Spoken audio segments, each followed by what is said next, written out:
Daenerys Targaryen. She says she is the mother of dragons. But would you trust her with your kids? Her father was a maniac. She palled around with Dothraki terrorists. She asked the city of Karth for a government bailout. Then she lost 3 baby dragons after placing them in an unlocked wooden box. An unlocked wooden box. This Khaleesi wants to be queen of the 7 kingdoms, but can she be trusted? Daenerys Targaryen. Wrong for dragons. Wrong for the realm. Paid for by the Committee to Protect Dragons. We don't know anything about him. He was never really vetted. Is he really the true-born son of Robert Baratheon? All over the 7 kingdoms, people are asking the same question. Who is the real King Joffrey? The people of Westeros are hurting. Winter is coming. Crop yields are falling, and the price of fuel is going up. The cost of peat moss is through the thatched roof. And this young and inexperienced king takes advice from a whoremongering imp and has launched an illegal war in the north. What is King Joffrey hiding? This is not our kind of family values. King Joffrey. What a bastard. What a bastard. Paid for by the young Baratheons for freedom.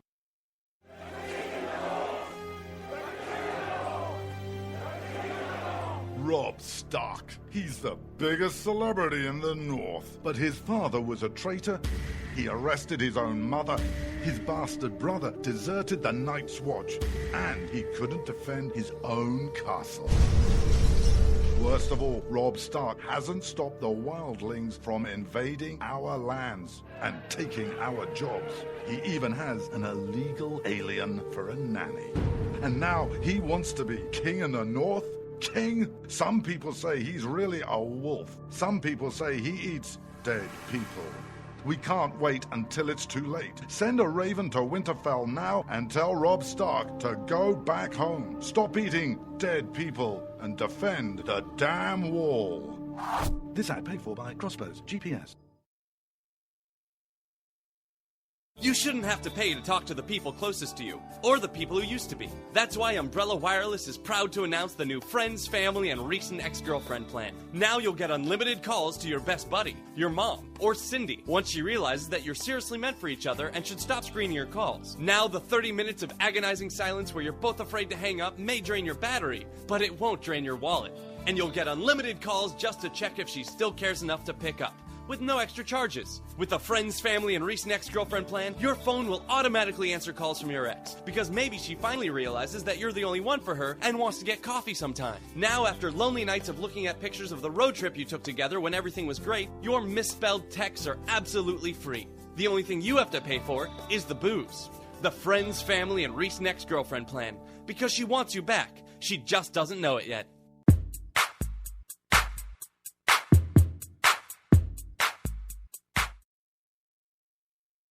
When you can't find anything to watch on cable, you get bored. When you get bored, you listen to radio cooking shows.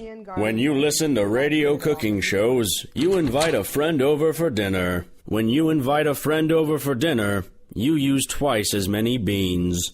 When you use twice as many beans, you expel deadly farts that kill your friend's dog. When you kill your friend's dog, your friend becomes unstable. When your friend becomes unstable, you're sued for everything you're worth. When you're sued for everything you're worth, you're thrown to the streets. When you're thrown to the streets, you devote your life to world domination. When you devote your life to world domination, you become an evil fascist overlord. When you become an evil fascist overlord, old friends plot their revenge. When old friends plot their revenge, you are shot in the back of the head. And when you're shot in the back of the head, you miss your jazzercise appointment. Don't miss your jazzercise appointment. Upgrade to Indirect TV. Go online or call 1-800-DIRECT-TV.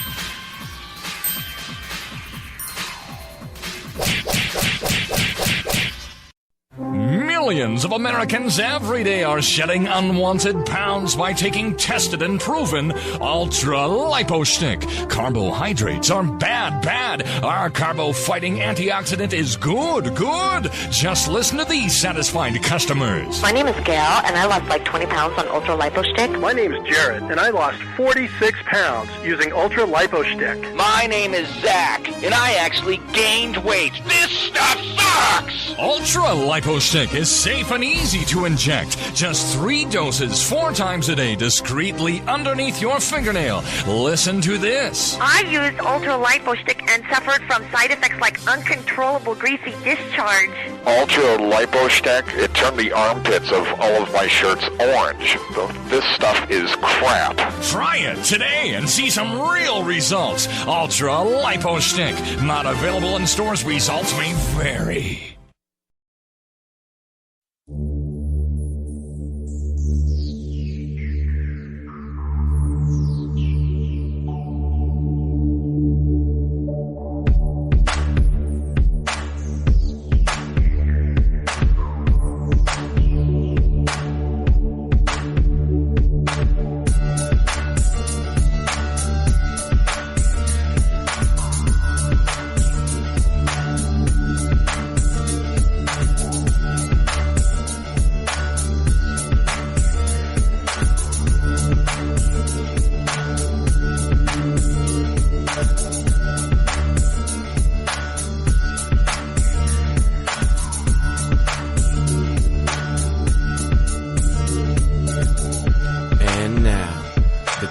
Most politically incorrect black man on the planet, Rod Eccles.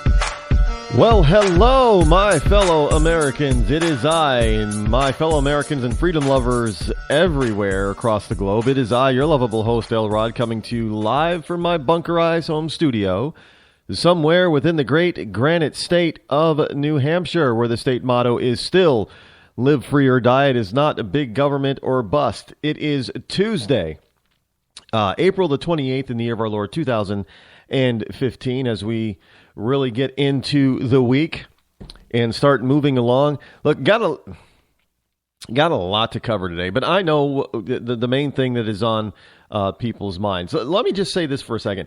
There is a lot of activity about a bunch of different topics and things going on right now. And there's a lot of, well, the reason I'm saying this is simply because if you're not following me on social media, then you need to. You need to go to Facebook, The Rod Eccles Show, like the page.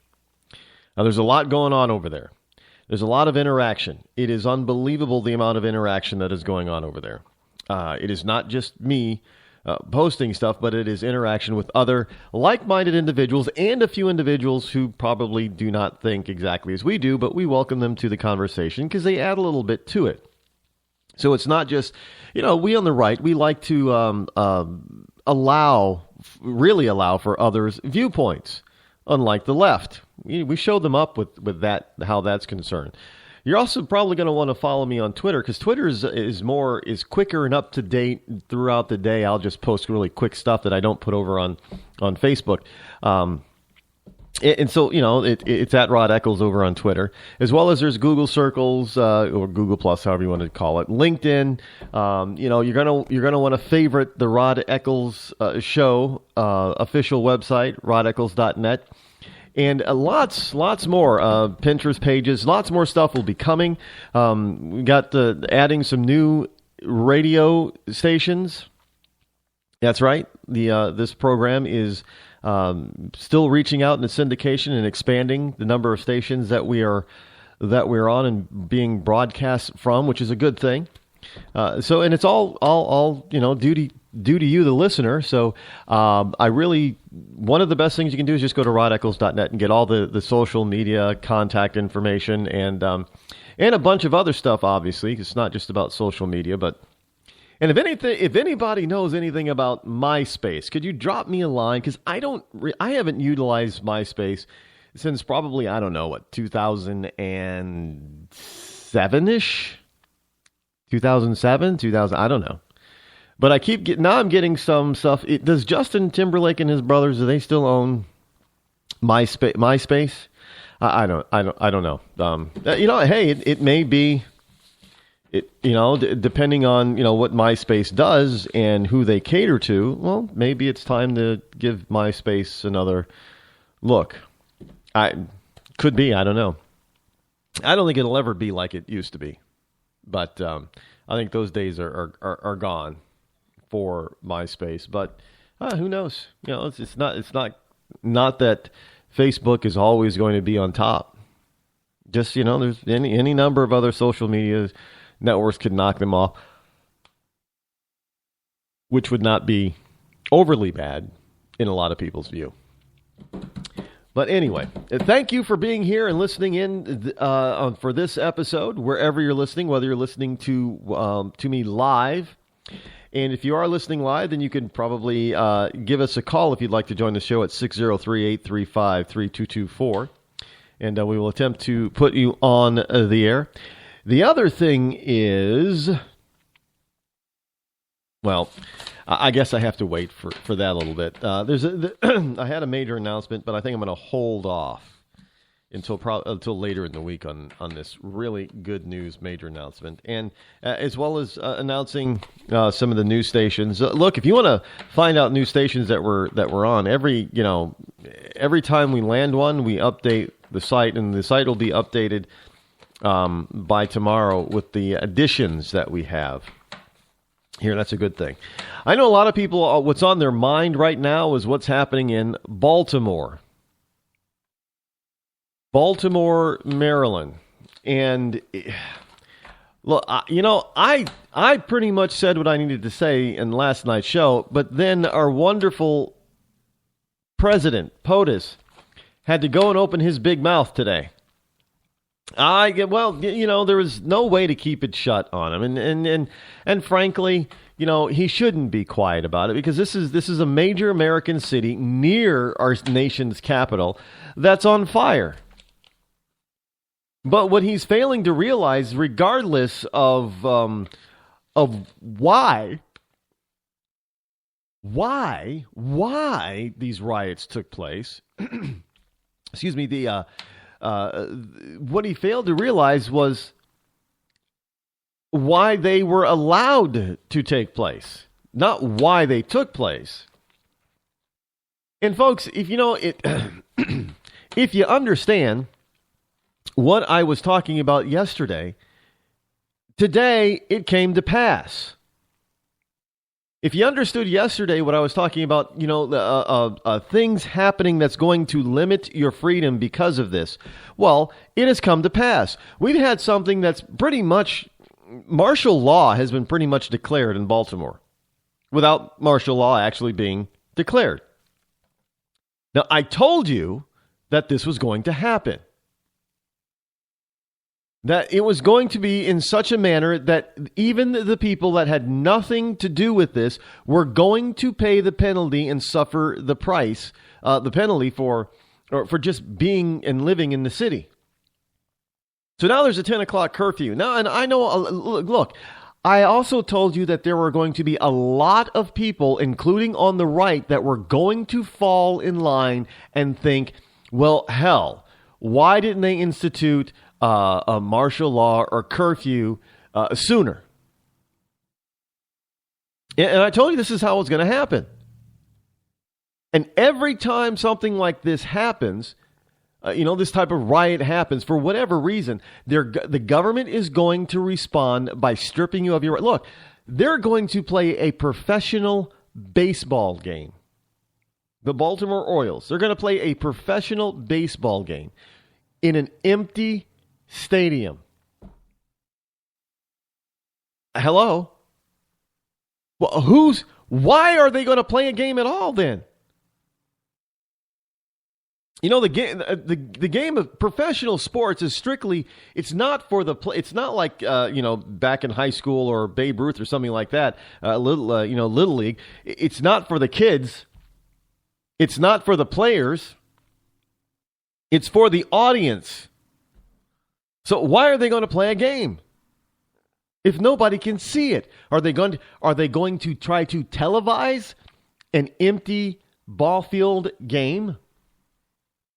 I mean, that's not going to go over very well. That is going to be boring as hell. But you know what it will do? It will also reinforce in people's minds that, hey, you know what? Maybe martial law isn't so bad. Don't doubt me on this, folks. Do not doubt me. They're pushing the limit further and further and further. They're pushing the envelope.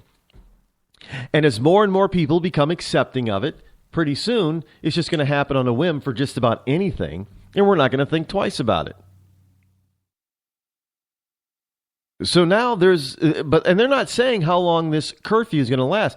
By the way, except for, first responders and emergency personnel, you're not supposed to be out on the street after 10 o'clock. If you are, they're going to arrest you. Ooh. Well, what led to this whole incident anyway? Negative police interaction with the public. Now they just created another fiat law that's going to cause police to interact with the public in a negative fashion, increasing the chances that somebody else is going to get hurt or harmed or even killed. And then what do you think is going to happen? Look, they're pressing this, folks. The left is pressing this hard. And so if you have a job, well, now you're pretty much unemployed for a few days. If you have a third shift job, you can't be out in the street. How are you going to get to work? Hey, Ossifer, I'm on my way to work. No, 10 o'clock curfew, and it's 11. It's almost 11. It's 10:45. Yeah, but I have an 11 o'clock. I work from 11 to 7. That's my shift, 11 p.m. to 7 a.m. No, it is now 10:45 p.m. Curfew is 10 p.m. You're under arrest. You're not going to work. In fact, you'll probably lose your job now because you didn't make it into work. See, if you wanted to go to work at 11, you probably should have been out there, going to work at like 9. So you'd have been there. But then you'd have to sit around for an hour and a half. But so what? I'm telling you, folks, this is how it's going to work. This is what it means in real life. Now, do not get me wrong. I am not saying that you let these people get away with whatever they just got away with. Absolutely freaking not. But you put a kibosh on it, you quell it, you contain it, and then you let the rest of the city go on about their business. You don't let this expand until it gets out of hand. You don't tell the police to fall back, retreat. You don't, as a mayor, go out there and say, well, we'll let them destroy certain parts of the city. They have a right to. No, they don't. And then after you make the mistake, you don't punish an entire city by locking it down. But folks, this is exactly what they did. I told you this was going to happen. I also told you that there were going to be people, even on the right, that thought this was a good move. It's a bad move. It's a dumb move. It's a move that did not have to happen if they were on top of it to begin with. It didn't have to happen.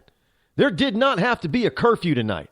There did not have to be a fiat law instituted that if you're out past 10 p.m. for whatever reason, no matter what the reason, unless you're a first responder or, I guess you're going to have a special card, you're going to be arrested. Can you say Nazi Germany? I'm serious, folks. We live in the United States of America.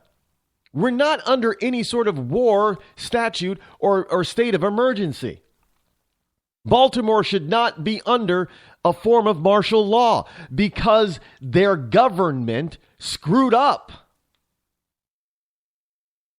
Their leadership, from the mayor to the governor, screwed up.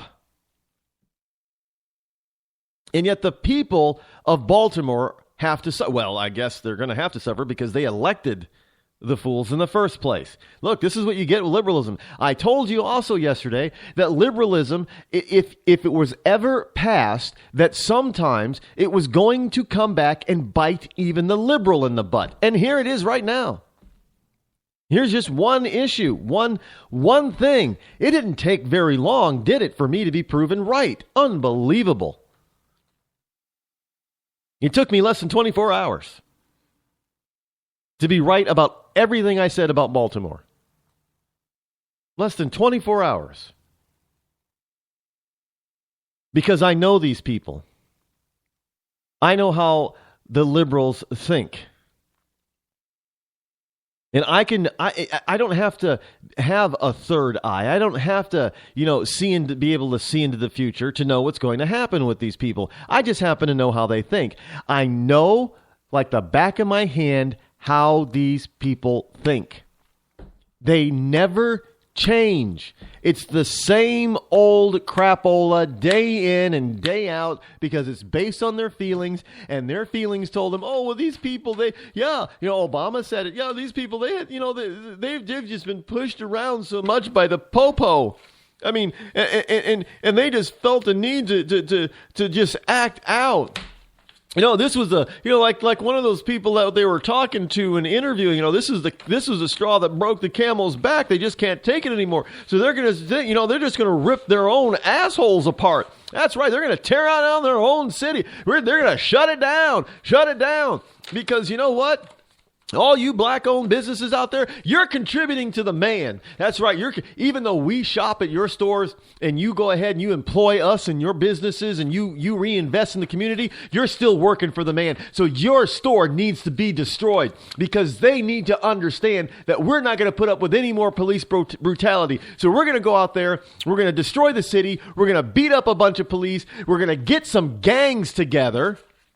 So the gangs can all come together for once and stop fighting each other and start fighting the cops. Oh yeah, maybe they'll put a few cops in the ground instead of cops putting a few gangbangers in the ground. Oh, that's exactly what we need. That's exactly what's going to happen. And you know why? It's because it's the popo's fault and it's the Republicans' fault, even though the Democrats are the ones in office.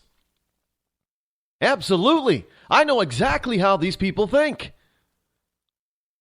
And I'm telling you, whenever you listen to them talk, what I just said is what they say.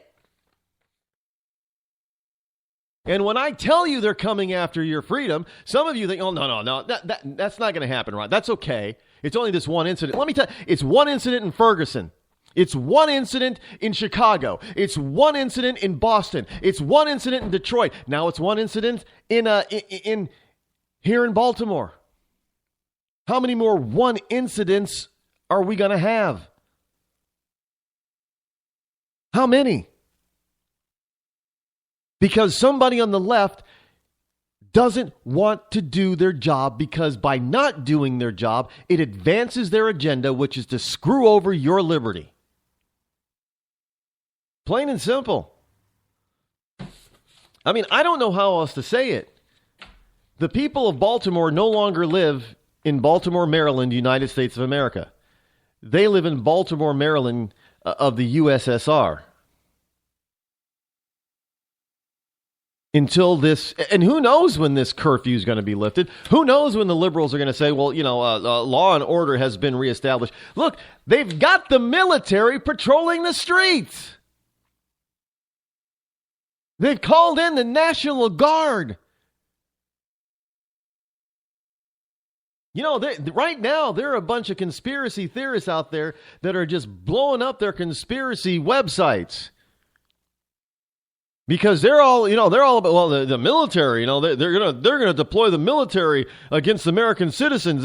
And we've had so many people on the right that said that would never happen. Guess what, folks? Not only has it happened before, but it's happening again. Let me remind you of the 60s and 70s. Kent State. Those students were shot by National Guardsmen. I'm just saying. I'm not predicting that this is going to be a repeat of that type of incident. But what I am saying is now, in order for the liberal Democrats to regain control of the city that they lost control of because they didn't act soon enough to gain control and keep control, they brought in the military. Now, that's part of martial law planning, folks. Look, I'm not a conspiracy theorist. I'm just telling you the logical progression of what keeps happening in this country.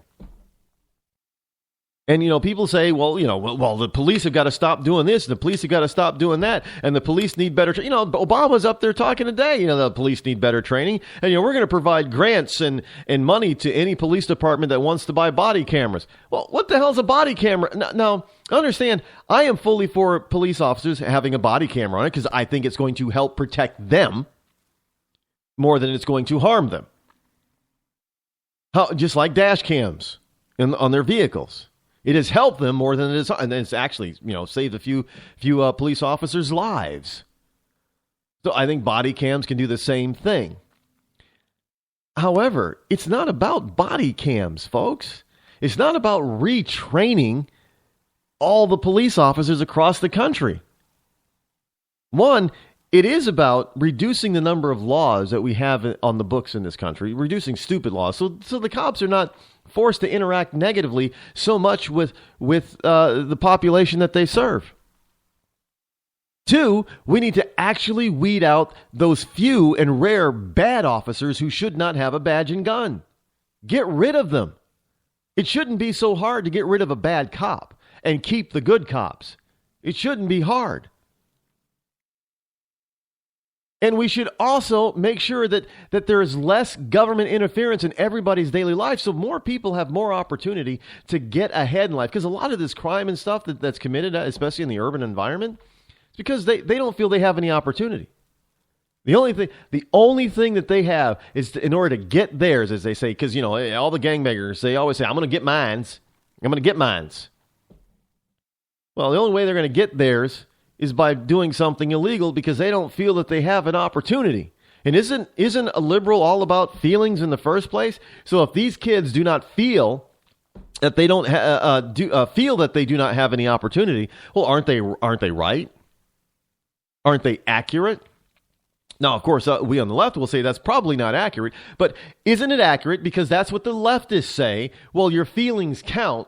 And they deal a lot with feelings. So all of these people are feeling oppressed in a liberal Democrat-run city. They're feeling oppressed. They're feeling beat down. They're feeling frustrated. They felt that they had enough, so they act out on their feelings. Isn't that what counts, according to a liberal? Yes, unless those feelings are against the liberal. Then oh, no. Then I guess, we should probably bring in the National Guard and we should create some laws to take away your freedom. That's how liberals respond to the public's feelings. They don't give a damn about your feelings. Understand this.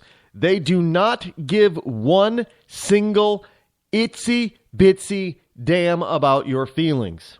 I'm being blunt. Because, folks, we have got to put a stop to this crap. We've got to put a stop to these Democrats running amok, not doing their jobs. Inciting riots. They need to go to jail for that.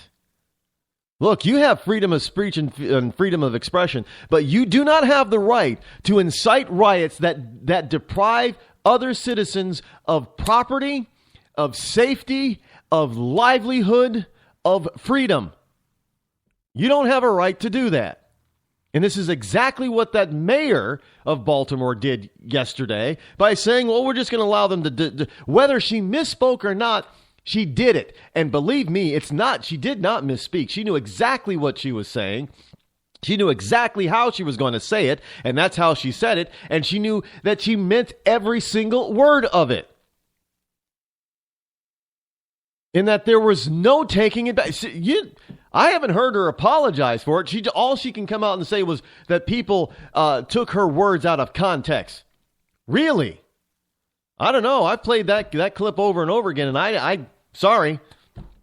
I don't know how I could have possibly taken your words out of context, Mayor. But I haven't heard the mayor apologize.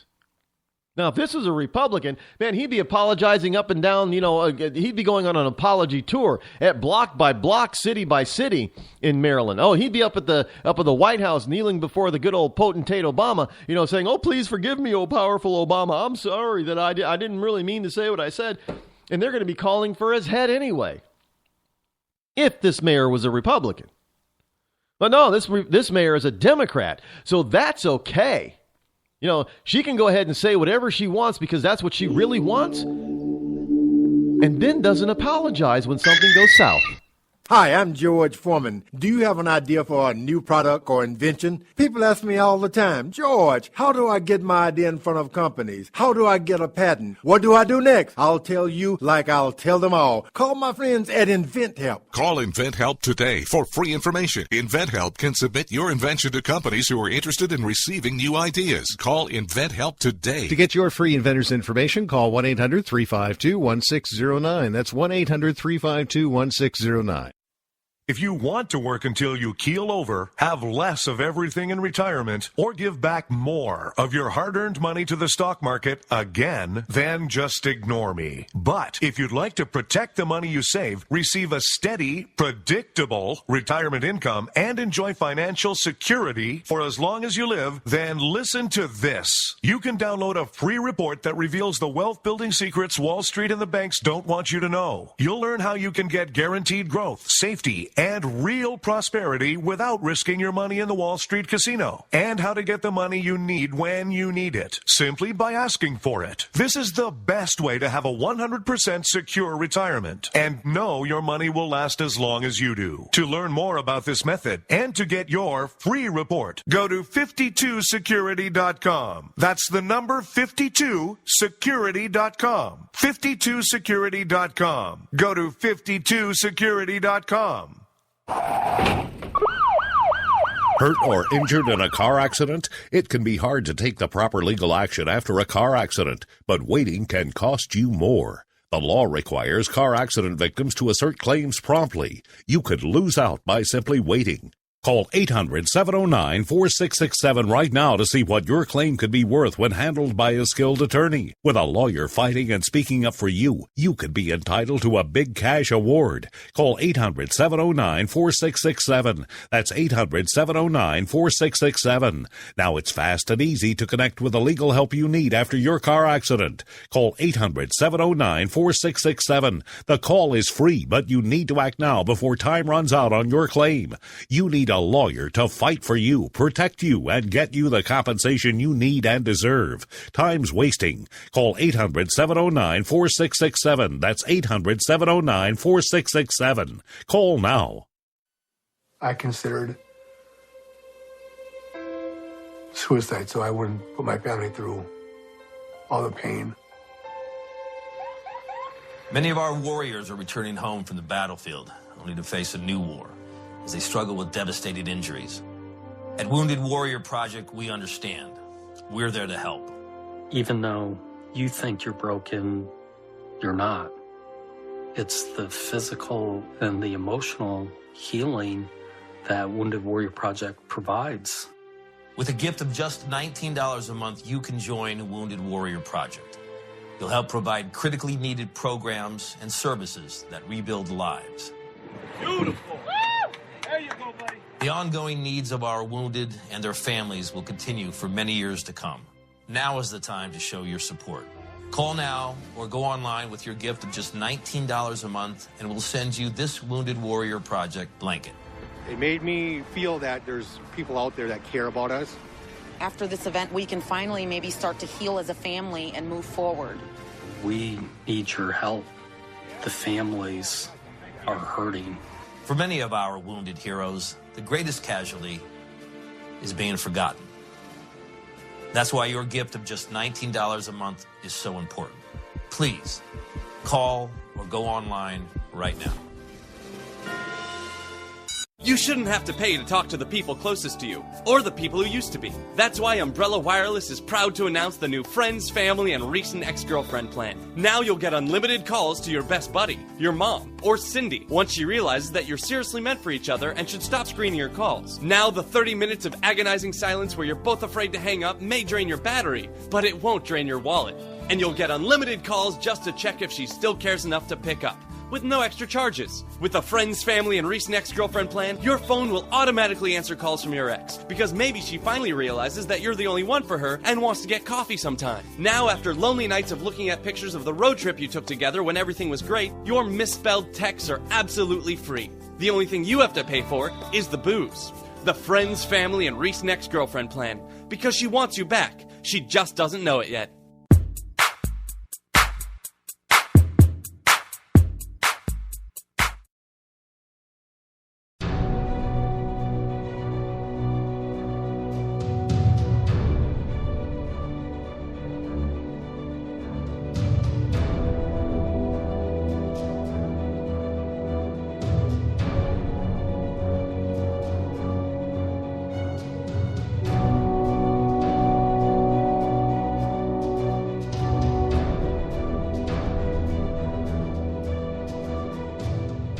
You know, folks, there's here. Look, I've got some highlights here of what's going on over there, down there in Baltimore, that you need to know about. Tonight, you know, there are thousands of cops that are gearing up to enforce the 10 p.m. curfew across Baltimore, and the fans are banned from the Orioles game tomorrow night, Wednesday night, for the first time in Major League Baseball history. And supposedly the city's bracing for more violence. So there are 2,000 National Guards troops and 1,000 cops patrolling the city tonight. 3,000 armed men and women out there to protect the city. And they're out there to enforce the curfew, the 10 p.m. to 5 a.m. curfew. And understand that this curfew is, they're going to seriously enforce it. And you better brace for it, because they're not going to allow you to break a curfew.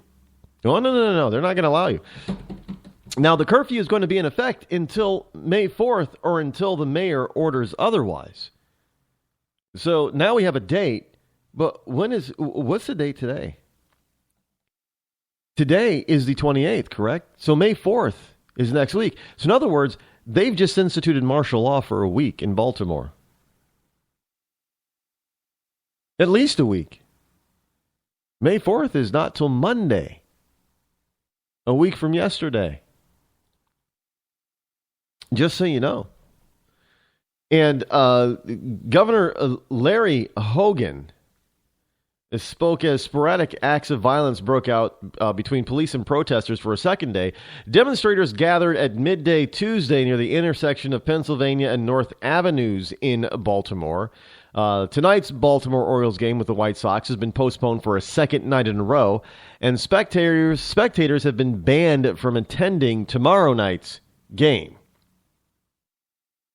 Now, already 2,000 National Guard have been deployed to the city streets and will protect key assets tonight. Now, the mayor's office reports that there were more than 150 vehicle fires and 19 building fires and more than 235 arrests, including 34 juveniles, as a result of last night's unrest. Now, frankly, considering that there were 150 vehicle fires, there were 19 building fires, and what, they have 7 or 8 policemen injured, so at least, or was the number closer to 15 now? In any case, you had policemen injured, and all they did was arrest 235 people. What, they don't have the capacity to handle more? Considering all the damage, all the law breaking that went on, all the looting, they could only arrest 235 people. That doesn't seem to be like you're trying to get things under control.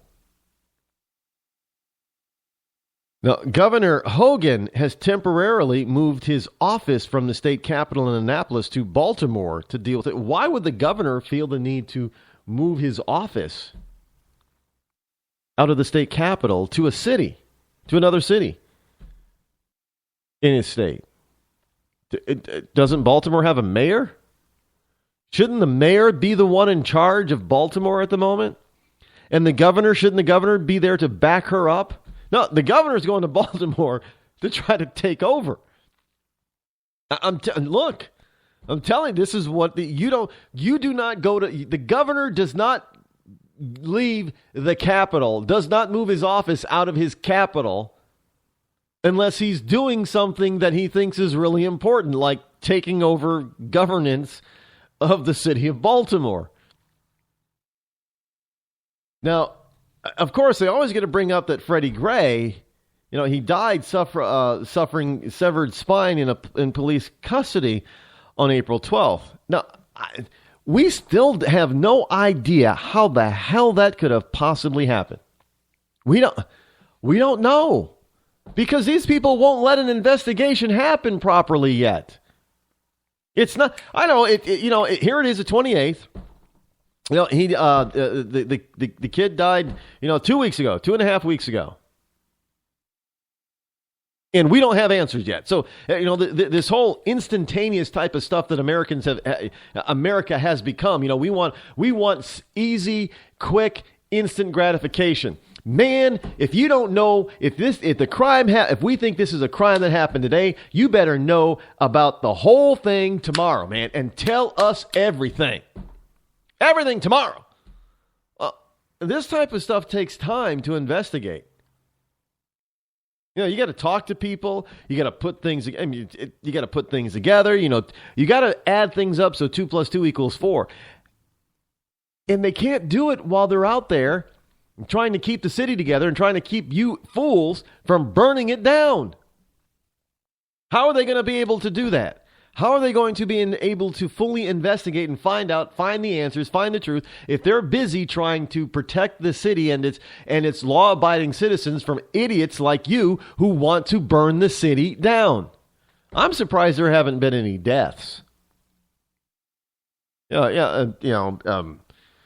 we know that we got the Crips and the Bloods and a couple of other gangs that have put aside their differences for the next week or so, I guess. To try to bring down the police, or bring down some cops at least. I mean, this is just insanity. You got a governor that's basically moving to take over the governorship of the governance of one of his major cities in his state. You got a mayor that's out there that was saying that, we're just giving them the space so they can destroy certain parts of the city because they deserve it, because they feel so. They feel so angered and disenfranchised that they need to let some of that steam off. So we're going to let them destroy parts of the city. And then you have this same mayor who's saying, well, you took my words out of context. Why are you twisting my words? Without issuing an apology for making, even if we did take her words out of context, she still didn't make an apology by saying, I could have worded it a little bit better. I was under some stress. I apologize. The words came out wrong. We didn't even get that from her. No. We didn't get an apology. Nope. Not that I know. I haven't heard of one. I haven't heard an apology. Hey, and liberals are always talking about, well, just say you're sorry. Say you're sorry. Say you're sorry, and we'll forgive you. That's what they always say. Hey, slavery. You need to apologize for slavery. Well, I didn't own any slaves. You still need to apologize for your ancestors. Well, not all my ancestors owned slaves. I'm not sure any of my ancestors owned slaves. Well, you still got to apologize because you white. You got to apologize for all whiteys. Okay, I'm sorry. That ain't good enough. Now you're going to have to give us money. Called reparations. Medea would say it, those respirations, you got to give us some respirations. I don't know who's going to be asking for reparations for this night. There are going to be people out there, looking for some payola. Man, you destroyed some businesses, out there. Somebody's going to be. Don't doubt me. Somebody's going to be suing somebody, and the taxpayer is going to be on the hook for almost all of it. Because, look, I know these people. There's going to be a liberal lawyer that comes out of the woodwork, probably from places like, now I don't know if they actually come from here, but places like, the American Poverty Law Center or whatever, the ACLU, those types of groups. You're going to get lawyers that are similar to those guys coming out of the woodwork, and they're going to offer, hey, were you harmed by a police officer during the riots? I know. You were probably throwing rocks at the cop, but he pepper sprayed you one too many times, right? Right. So now we're going to sue. Don't doubt me on this, folks. It's always going to be the cop's fault. Always. It's never going to be, because, it's not a liberal thing to blame the person who you should blame. It's always somebody else's fault. You know, it's not the criminal's fault that they committed the crime. It's somebody else's fault, usually a greedy Republican. You know, it's not the potential, it's not the suspect's fault that the police may have, put a whooping on him. It's the policeman's fault because the police guy, he overreacted to this guy who wanted to punch him, and he pulled a knife on the cop and swung the knife at him. The cop overreacted when he tased him and then probably shot him in the leg or something. No, that's the cop's fault. If the cop wasn't bugging me, well, you were breaking the law. Well, if the man wasn't bugging me, then, that cop wouldn't have shot me. So but that cop shouldn't have been shooting me anyway. I'm just saying, it's always somebody else's fault. And of course, if the cop is actually in the wrong, it's not going to be the cop's fault either. Cop says, well, he wasn't listening to me. It doesn't matter who's ever in the wrong. It's never their fault. This is the liberal mantra. It's always somebody else's fault.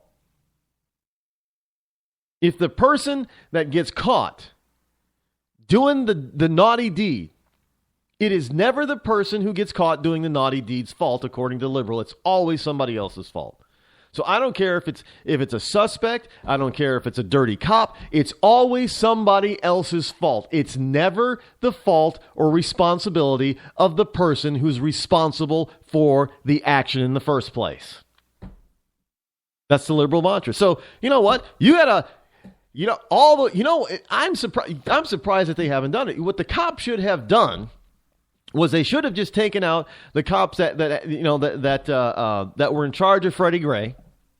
They should have just pranced them out there and made those cops apologize. We're sorry, and all this would have blown over. This should have gone away, according to liberals. It's all they got to do. All you got to do is apologize. This all would have gone. But you know what? The cops are saying it's not our fault. And the people are saying, well, we don't care if Freddie was a criminal. It's not his fault he's a criminal. And President Obama's kind of agreeing. He says, well, this has been going on for decades, man. Decades this has been going on. And those damn greedy Republicans is basically who he was pointing the finger at, while the Prime Minister of Japan was standing next to him. I mean, did y'all see that? Here, we're preparing for the White House is preparing for a state dinner to welcome the Prime Minister of, the leader, the leader of the nation of Japan. And the president has to go on this long, nearly 10-minute diatribe of sorry, Mr. Prime Minister, but I have to answer it because this is important. This is important. I'm telling you it's important, so it's important because I said it. That's right. Now, if I say that this is important, then this is important. And those cops, just like during my first term up in Boston, they acted stupidly. So I'm sorry, Mr. Prime Minister, but this is important. I have to address this issue in my country. And since you're in my country, you're going to have to stand there and look like a fool while I answer these questions with my 5 points, because I got 5 points here. Or was it 6? I had 6 points, right? Six?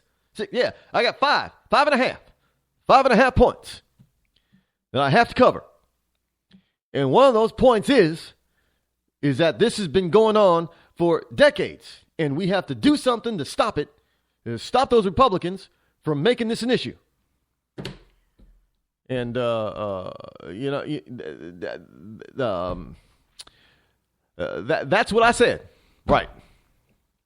Now, if you watched it, the man paused in between one of, I think it was 0.4 and 0.5 that he was trying to make.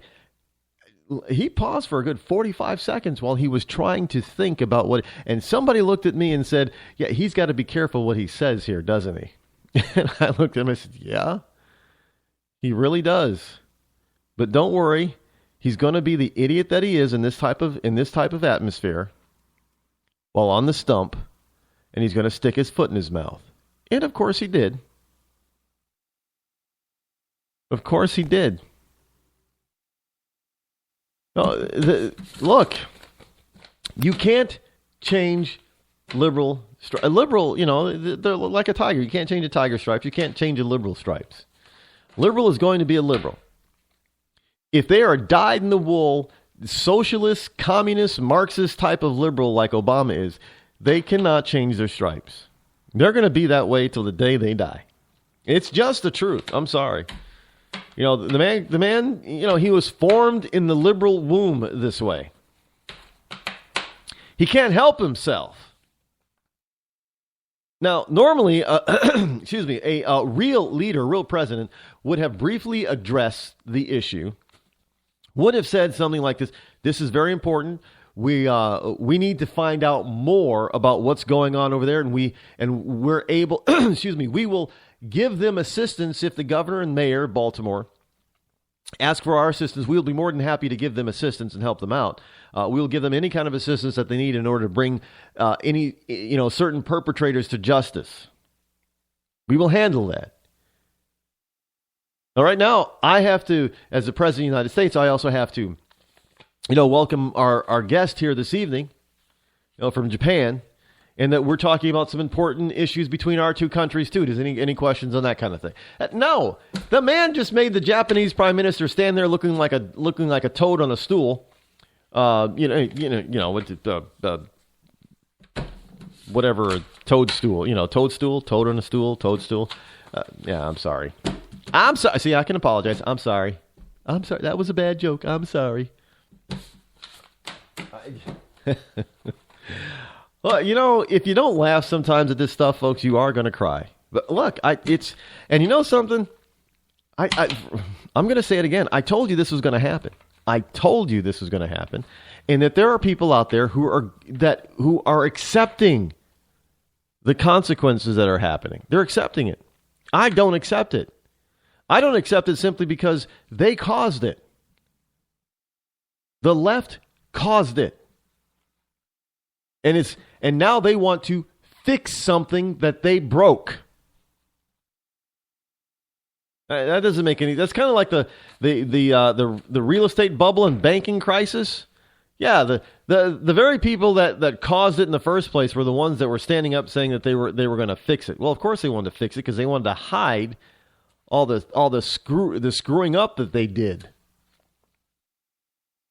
And so now the governor's going down there into Baltimore to try to run Baltimore over the mayor, who the mayor was just acting. Look, you people of Baltimore, you elected her, so y'all need to stand up and say, yeah, it's your fault for electing this woman.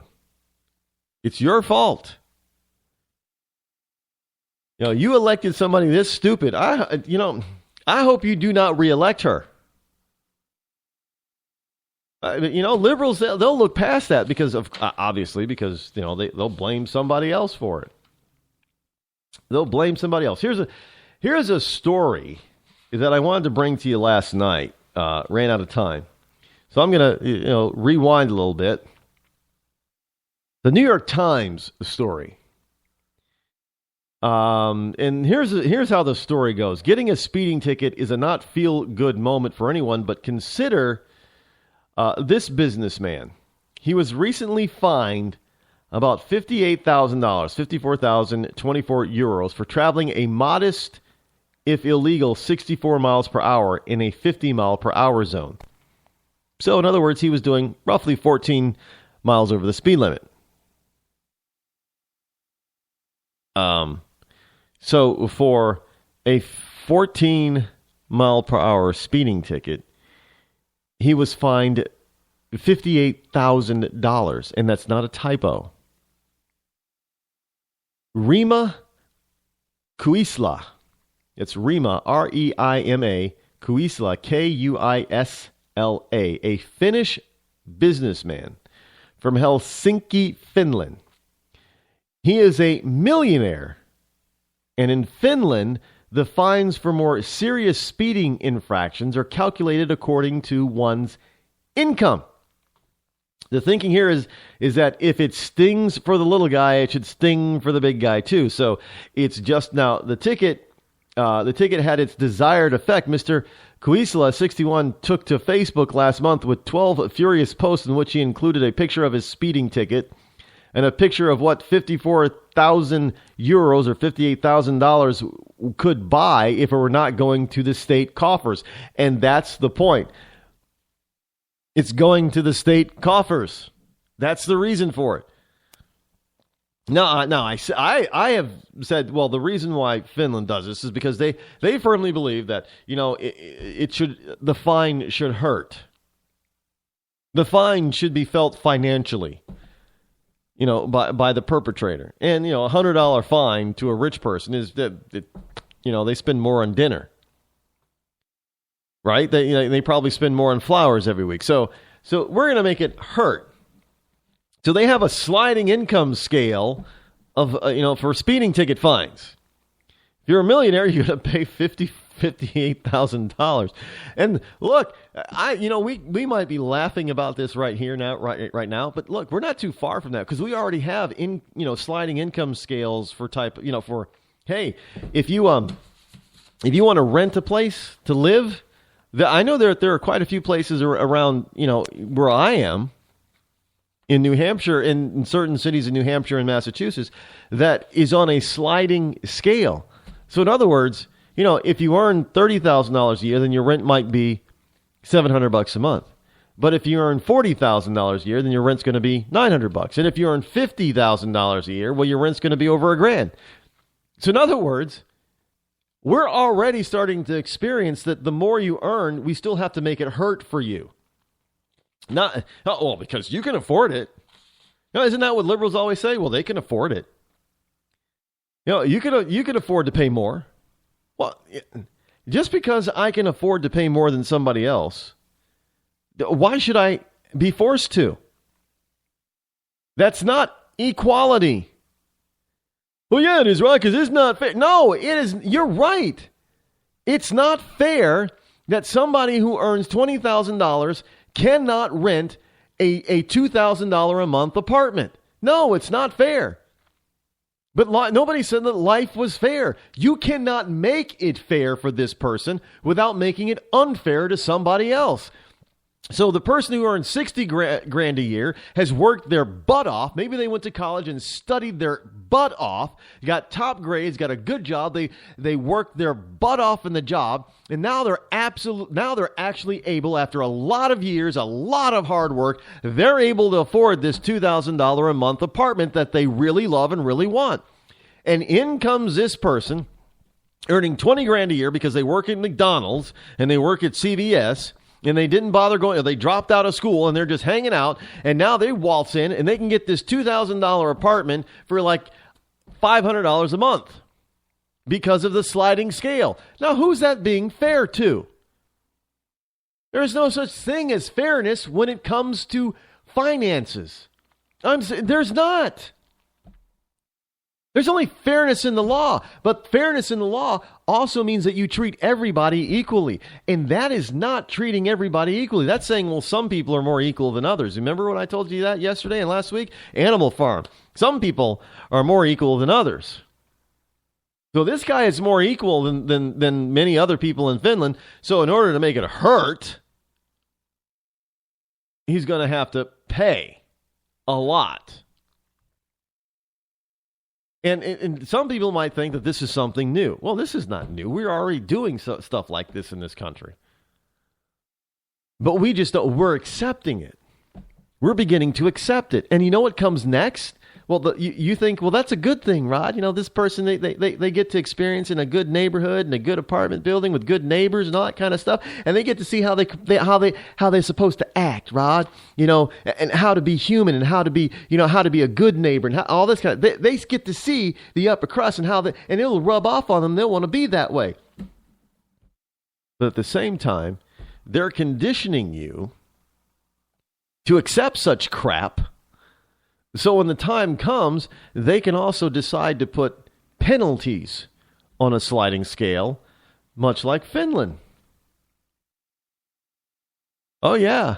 If you think that, putting somebody else in a sliding scale apartment is the end-all, be-all of the liberal agenda, look, they hate rich people. except, other liberal rich people, but especially Republican rich people and conservative rich people, and they want to take their money. Plain and simple. Yeah, don't doubt me, folks. Never doubt me. Daenerys Targaryen. She says she is the mother of dragons. But would you trust her with your kids? Her father was a maniac. She palled around with Dothraki terrorists. She asked the city of Karth for a government bailout. Then she lost 3 baby dragons after placing them in an unlocked wooden box. An unlocked wooden box. This Khaleesi wants to be queen of the 7 kingdoms, but can she be trusted? Daenerys Targaryen. Wrong for dragons. Wrong for the realm. Paid for by the Committee to Protect Dragons. We don't know anything about him. He was never really vetted. Is he really the true-born son of Robert Baratheon? All over the 7 kingdoms, people are asking the same question. Who is the real King Joffrey? The people of Westeros are hurting. Winter is coming. Crop yields are falling, and the price of fuel is going up. The cost of peat moss is through the thatched roof.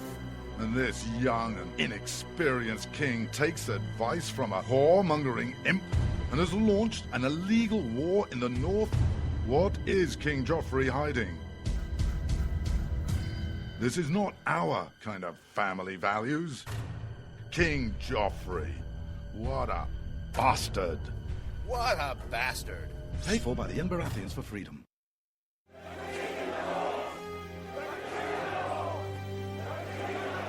Robb Stark. He's the biggest celebrity in the North. But his father was a traitor.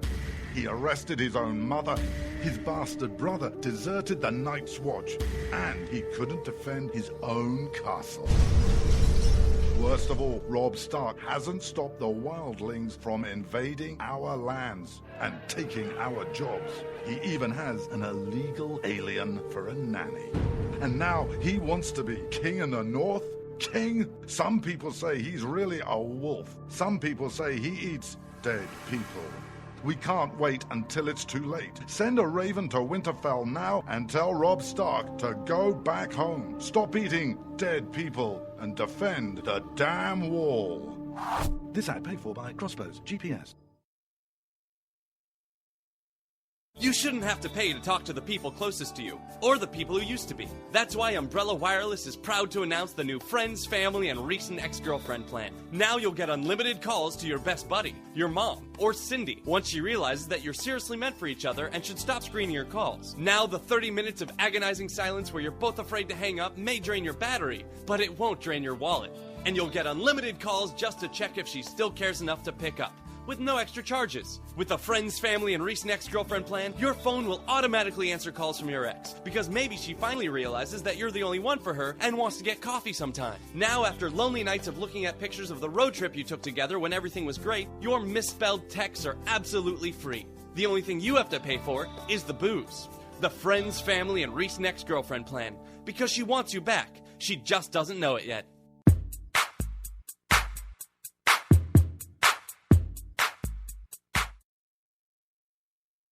When you can't find anything to watch on cable, you get bored.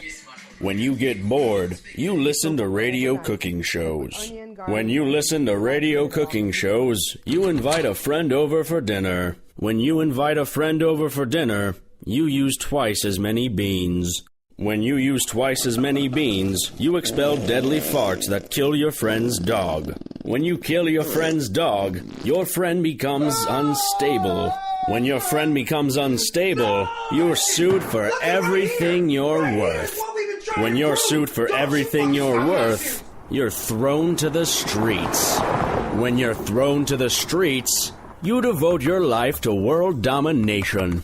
When you devote your life to world domination, you become an evil fascist overlord. When you become an evil fascist overlord, old friends plot their revenge. When old friends plot their revenge, you are shot in the back of the head. And when you're shot in the back of the head, you miss your jazzercise appointment. Don't miss your jazzercise appointment. Upgrade to Indirect TV. Go online or call 1-800-DIRECTV.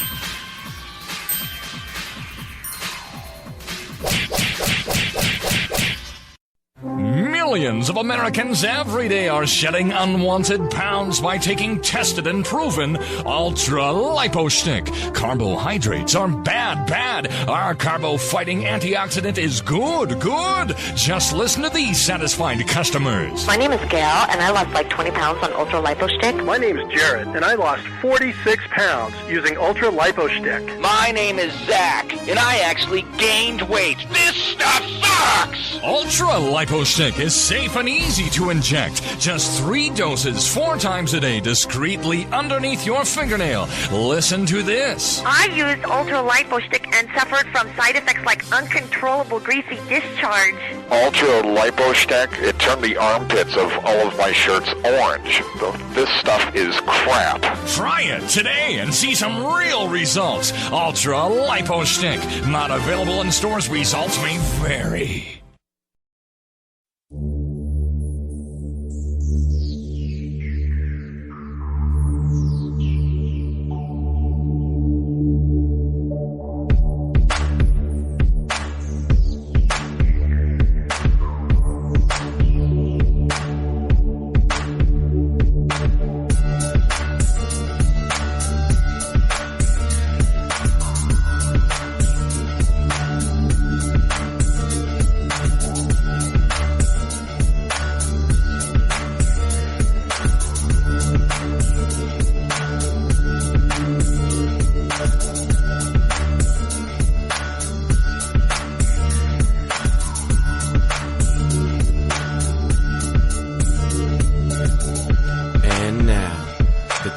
Most politically incorrect black man on the planet, Rod Eccles.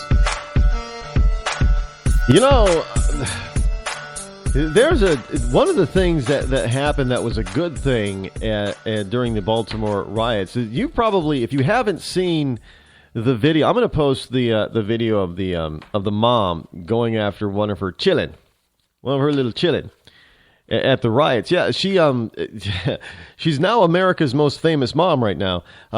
She's a black mom. I think the information I saw on her, she's a mother of 6. Or could be 4, I don't know. I think I saw 6. But evidently, she was watching the riots on her television at home, and she happened to notice a particular person in the crowd as one of her children, one of her sons. And all I could think of is when this mom saw that is that, kind of like Medea. Medea would say, hey, is that Junior? Is that Junior? Oh, hell no. That better not be Junior. And then go storming down to where the scene of where this kid is at. He's in a mask and a hoodie and everything. And mom just lays it on him, beats it. What the pip upside the head? You better get your butt home, boy. And she just drags him off and beats him away. And everybody's like clapping, yay, way to go, mom. Because she's probably saying, I ain't having none of that. No way. Kind of like, one thing I learned early is you don't tick off a black woman. Honey. No. There are two ethnic women you do not want to piss off. And they're both brown skinned. You don't want to piss off a black woman, and you do not want to piss off a Latino woman. Now, some people, Rod, that is racist. No, look, it's just culture. It's the culture. They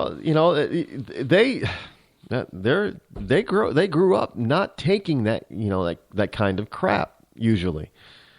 And they like to get their pound of flesh in return. But this mom was out there, and I'm surprised the mom wasn't brought up on charges. I really am. I'm surprised the mom is not being brought up on child abuse charge. Yeah, she's abusing that child. Well, that kid is out there causing all sorts of mayhem and trouble. And who knows, maybe if he isn't reined in right now, he could be another Freddie Gray. Dead. Because he's out there committing crimes and stuff that he shouldn't be doing. Just saying. More power to that mom. Really. But, it ain't over yet, though. I am sure that, the Maryland, whatever Maryland Department of Children Services, whatever, their version of the DCS, I am sure they'll be paying a visit to that mom sometime in the near future after all this dies down. I would not be surprised. Look, folks, don't doubt me on it.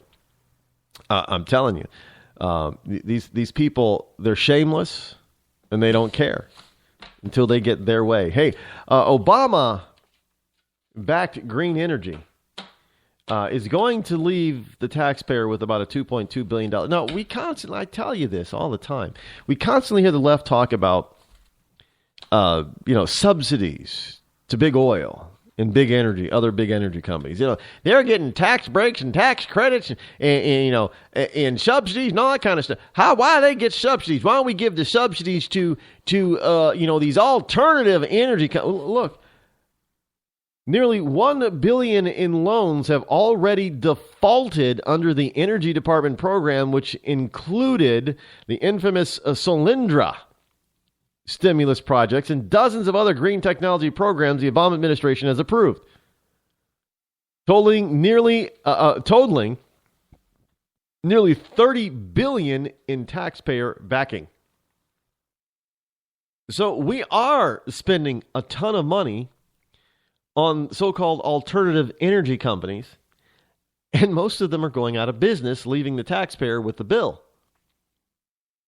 And, it's not really funny, but it is, because these liberals are so idiotic, they do not realize what they're talking about. They don't, no, it's not even they don't realize. They just don't know what the hell they're talking about. They really don't. They don't know. They don't know. And they keep going out there trying to spin things and spit out this stupid false information. And, it's not the truth. Sorry, it's not the truth. Anyway, sorry about that. Hello, my fellow Americans and freedom lovers everywhere across the globe. It is I, your lovable host, L. Rod, coming to you live from my bunkerized home studio once again, somewhere in the great granite state of New Hampshire, where the state motto is live free or die. It is not big government or bust. It is Tuesday. We're in hour number 2 of the Rod Eccles Show here this Tuesday, April the 28th in the year of our Lord, 2015. The number that you can call this evening, and we will try to put you on the air if you wish to join me live, ask me a question or what have you, is 603-835-3224.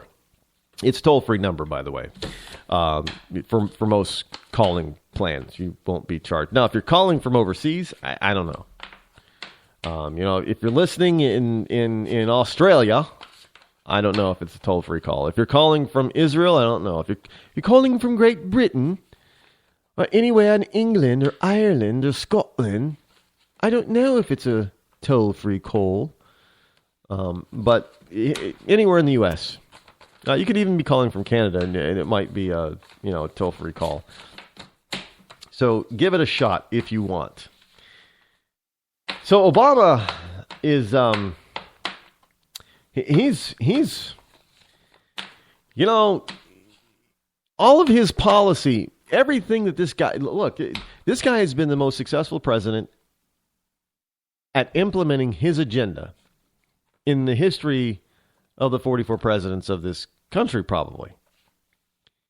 Definitely since the most successful president in the last 50, 60, 70 years in implementing his agenda. I mean, I don't even think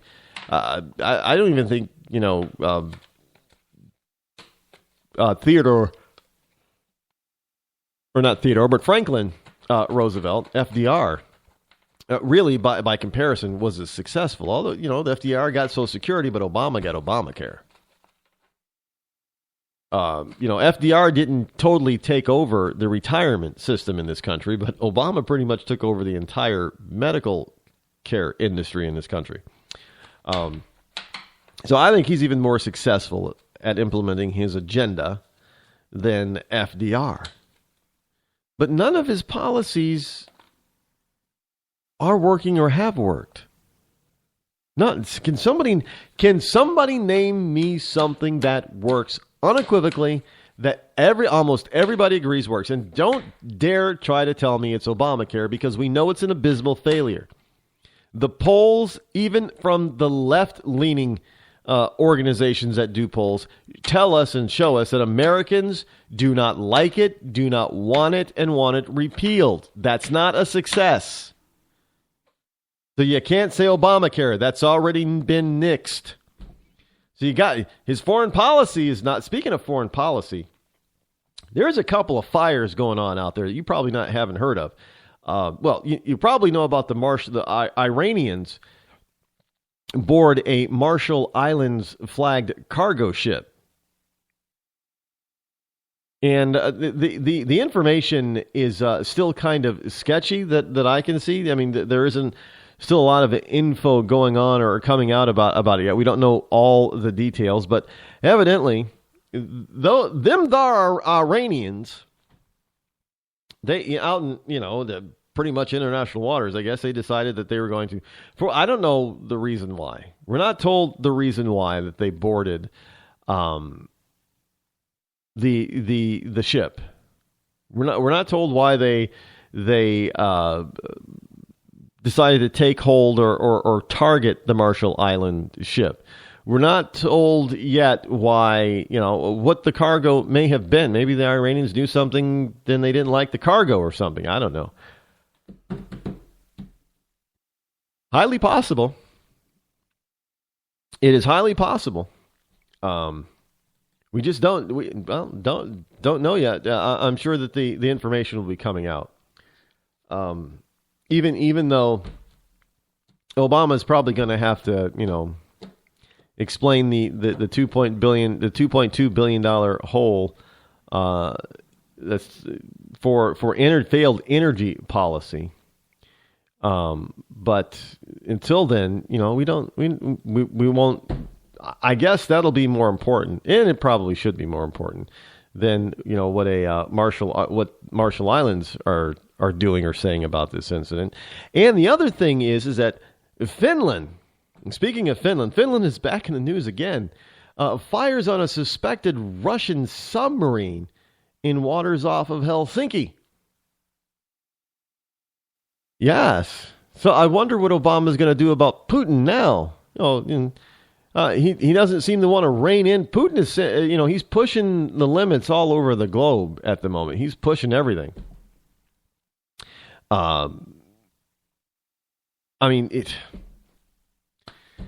It is what it is over there in Finland, and Putin is, Putin. Putin is what Putin is, and Putin does what Putin does. If you want to put it that way. And here's something also that I wanted to bring to you, but it's kind of shocking, but if you really think about it, the way things are going right now, and it kind of dovetails with another story that I wanted to bring you. And in this particular case, this is from the Washington Times. And Idaho City's ordinance tells pastors to marry gays or go to jail. Yes, well, I kid you not. Well-wishers yell encouragement to some same-sex couples as they make their way out of the Ada County Courthouse after they received their marriage licenses back in 2014. But now these pastors are told that they're going to, because they were standing up against the whole notion of not allowing or performing gay or same-sex weddings ceremonies, because it was against their truly deep-felt, heartfelt religious beliefs. And now it's pretty much a city is a state basically is telling people in Boise, Idaho, that pastors are going, look, if you do not do what we tell you to do. And again, I thought we lived in the United States of America, but if these pastors do not, they're ordered basically to go against their own personal beliefs.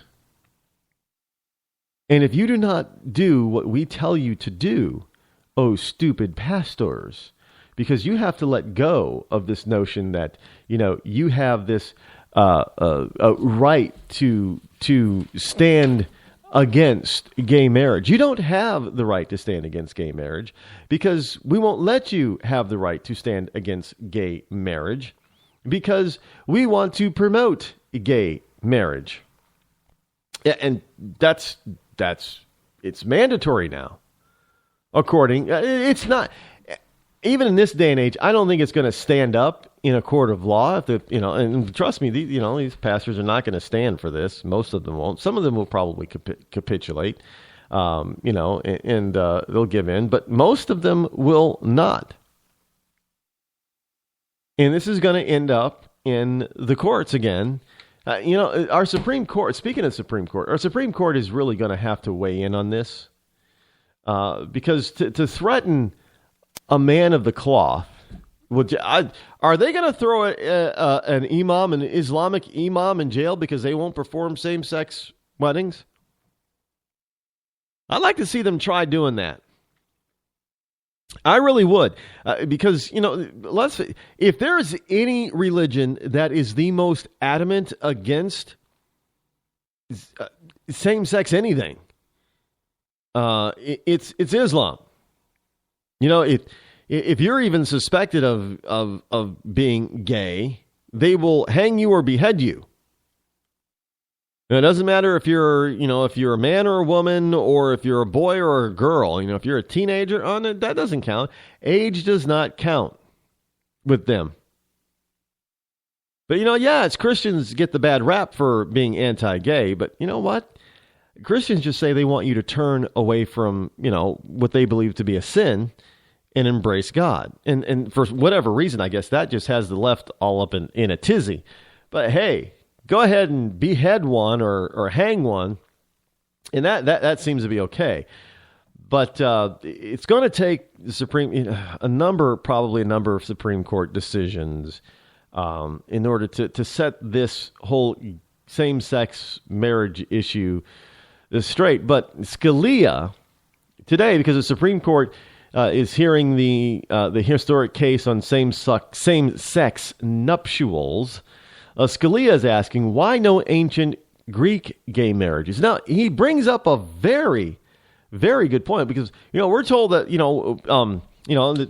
homosexuality and everything, it was very open and accepted, in ancient Greece and Rome. And in ancient Rome, we're supposed to be much more enlightened, although we are descended from those nations throughout history, but we're supposed to be more enlightened than they are. Well, hey, they didn't have same-sex marriage.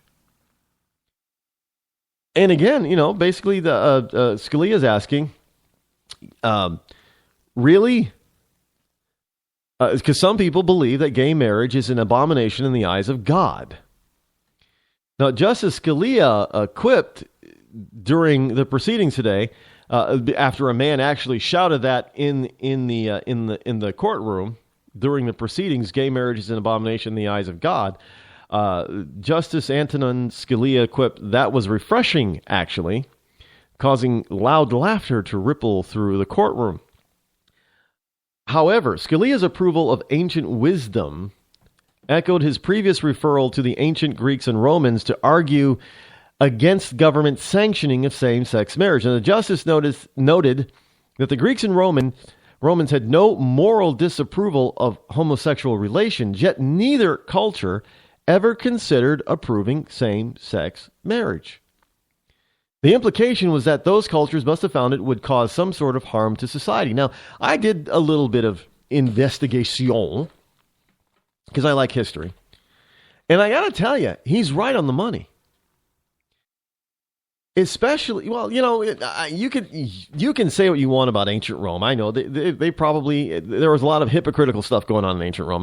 They wouldn't allow a same-sex marriage, but they would have orgies that would include married couples and same-sex couples, and just having themselves a good old time.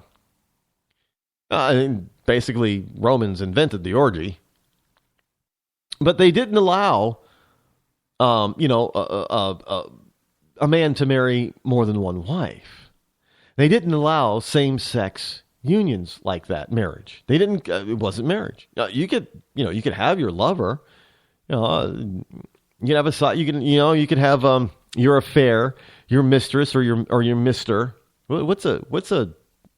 don't know. Mistress is having a female lover on the slide. Well, what do you call a male lover on the sly? I didn't look that up.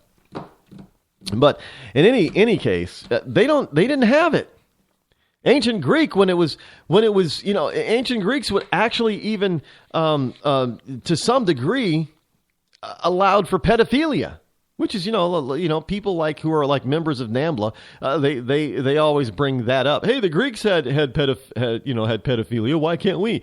But they still didn't allow marriage. Well, they didn't allow marriage, same-sex marriage, because they felt that there was a way to perpetuate the culture.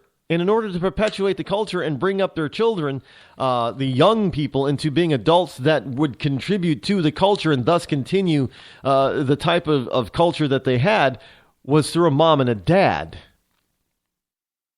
One mom, one dad. Not two daddies, not two mommies. And it's the same with ancient Rome. There was this, even though they had their very debaucherous types of acceptable behavior, when it actually came down to actually holding up certain purviews of society, they stuck steadfastly to what marriage really was. I'm just saying, folks. So Justice Antonin Scalia, he may get hissed and everything about, well, how dare he bring up such historical fact?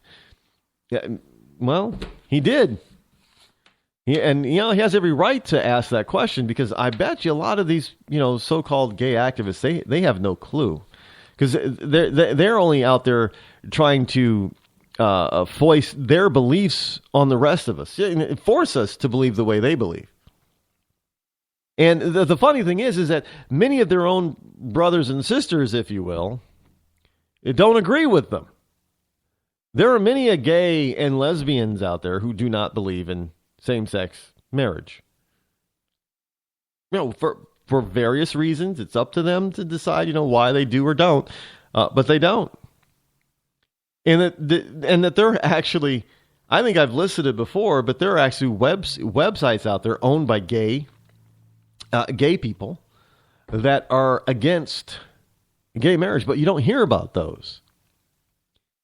You don't hear about gays who are standing up for the traditional sense of marriage.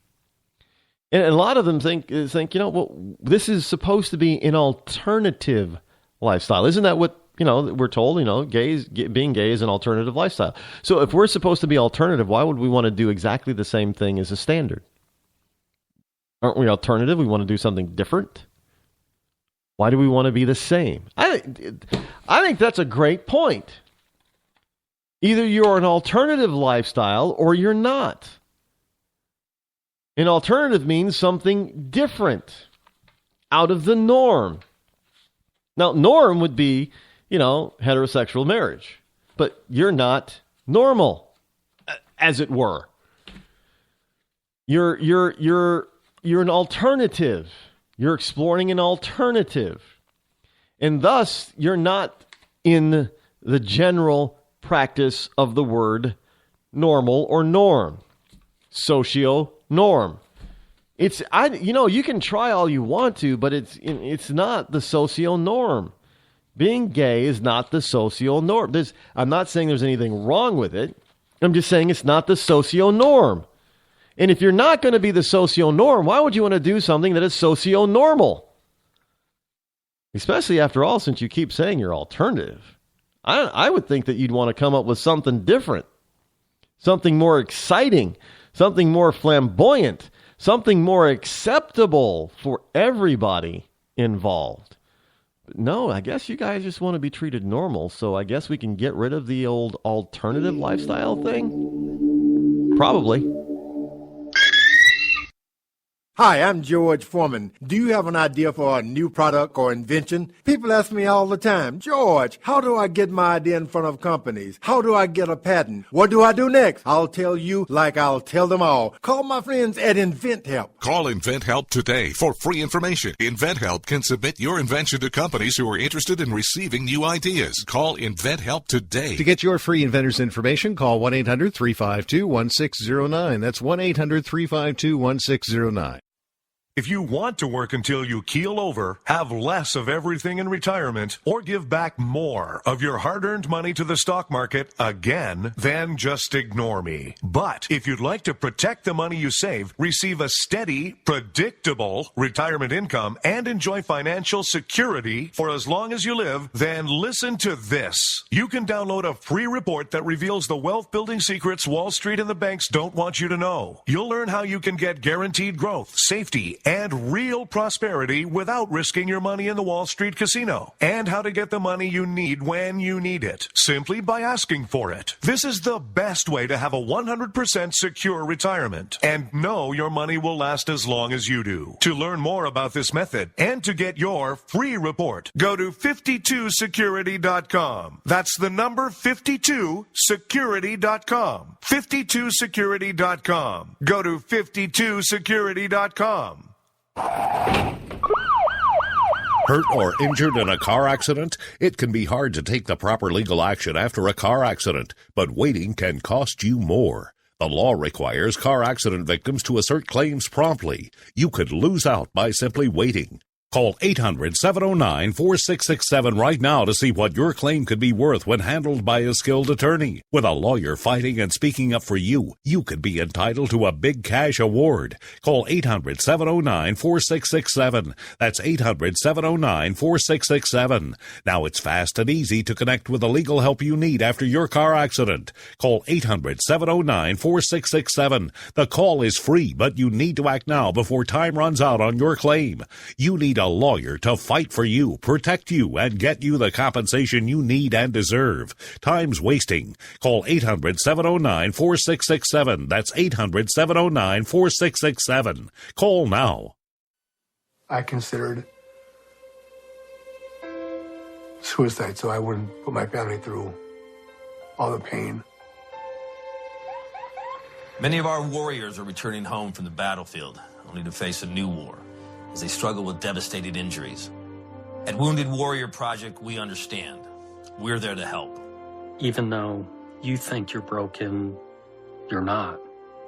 It's the physical and the emotional healing that Wounded Warrior Project provides. With a gift of just $19 a month, you can join Wounded Warrior Project. You'll help provide critically needed programs and services that rebuild lives. Beautiful. There you go, buddy. The ongoing needs of our wounded and their families will continue for many years to come. Now is the time to show your support. Call now or go online with your gift of just $19 a month, and we'll send you this Wounded Warrior Project blanket.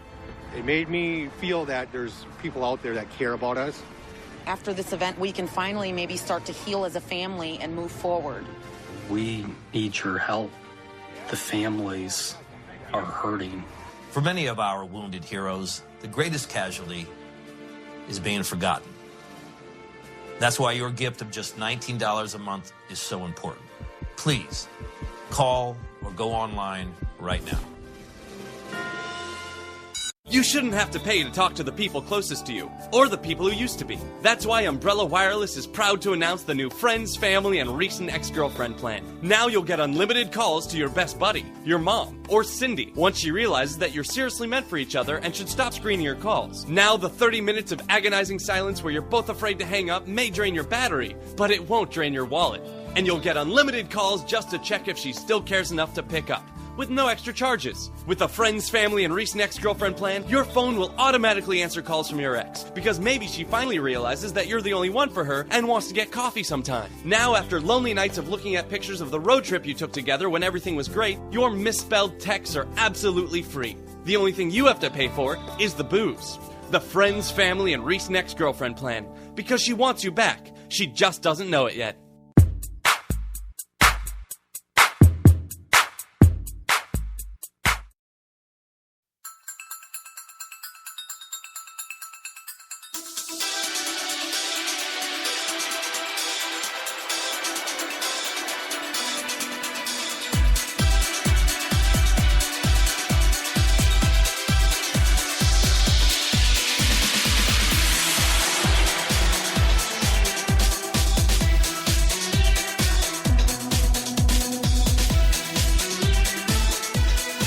You know, one of the things that I really do dislike is when you try to go to certain websites and they have, all this advertising pop-up stuff. And I've noticed because on one of my machines, for whatever reason, I disabled the ad block feature. And if I go to the same site on the other two machines that have the ad block feature connected and working, one, it loads up faster, and two, I don't see all of that ad crap getting in my way and popping up and keeping me from getting to the stories.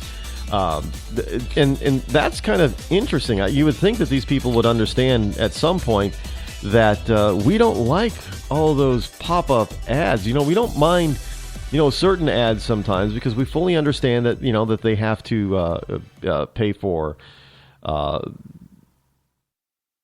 They have to pay their bills and everything, but sometimes it's just a little overdone. I mean, you really have to think about it. I mean, look, there. If you go to my website, rodeccles.com, there are a few ads there. Yes, there are no pop-ups, at least none that we've put up on there. I haven't seen anybody.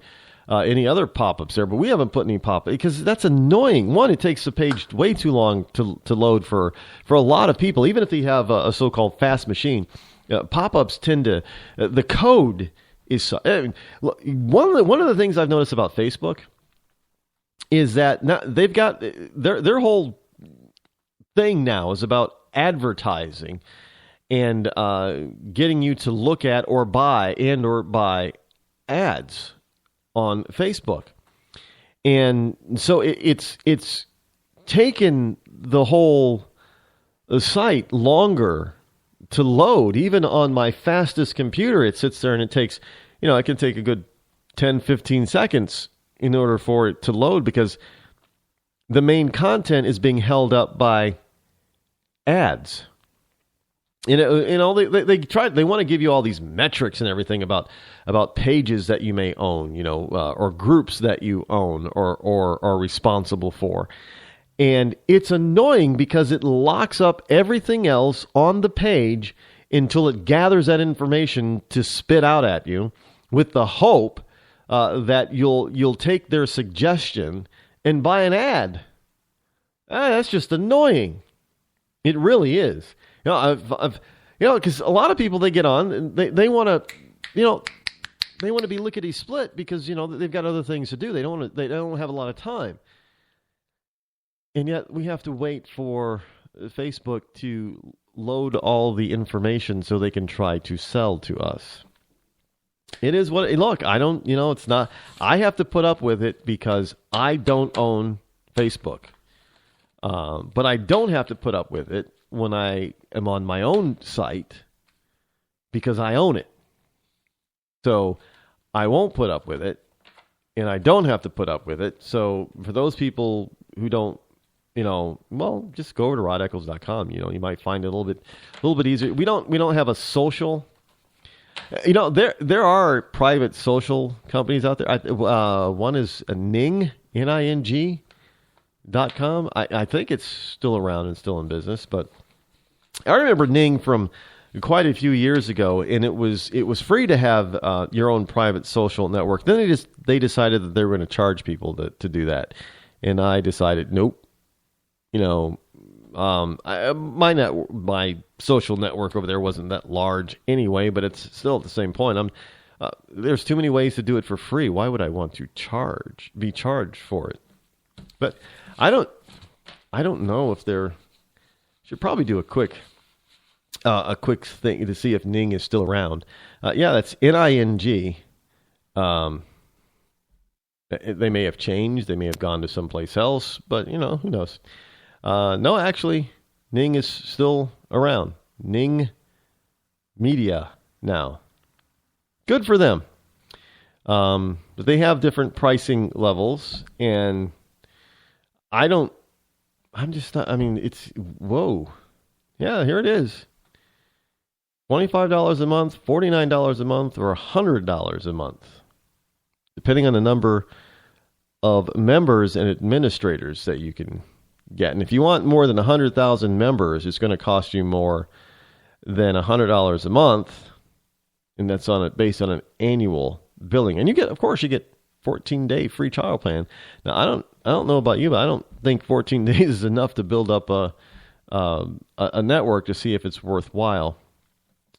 But hey, if you are looking for such a thing, Ning might be for you. Hey, people, there are Bernie Sanders is reporting that there are people reporting that Senator Bernie Sanders from Vermont, independent from Vermont, is prepared to declare his Democratic bid for the presidency on this coming Thursday. Bernie Sanders, from Vermont, a registered independent who caucuses with the Democrats, will announce his candidacy for the 2016 Democratic presidential nomination on Thursday. Now, Sanders, who's even older than Hillary at 73, who was elected to his second Senate term in 2012, will announce his candidacy in a brief statement and then make a full announcement later. Now, this was announced by VPR News in Vermont. He served 16 years in the House. Now, the senator is expected to challenge former Secretary of State Hillary Clinton, who declared her candidacy earlier this month, of course, as we know, through a YouTube video. It was a soft opening. And she went on that Scooby-Doo van trail, or campaign trail out in Iowa. And then I guess the Scooby-Doo van actually came to New Hampshire. And then once she was done with her New Hampshire events, she flew first class back to New York, I do believe. Now, she has no reason to be in D.C. right now. She's not Secretary of State. She's not a senator. I don't know if they still have their D.C. home. They probably do. If you haven't seen the movie, I swear to you, and they say that, well, actually, I think they, Timothy Robbins, not Timothy Robbins, I forget the actor who plays Frank Underwood in House of Cards on Netflix. But if you haven't watched it, I would highly suggest that you watch it, because you'll see a lot of, they base the characters in there a lot on a number of different former people in power, such as the Clintons. Well, he is more like Frank Underwood is more like Bill Clinton. However, Claire Underwood is nothing like Hillary Clinton. Her temperament, her grace, her beauty also is nothing like Hillary, but it's more like Laura Bush. And I do believe that they do reference different former administrations in the 3 seasons of this program. Now understand, this is not a biopic of the Clintons or anything like that, but there are some references there. There's some influence from previous administrations and previous people who occupied the White House, both male and female. And notice that a lot of people, when they recreate stuff for fiction, they don't really recreate a Hillary character too often, unless the Hillary character is more of a villain. But you kind of love to hate Frank, but you got to love Claire.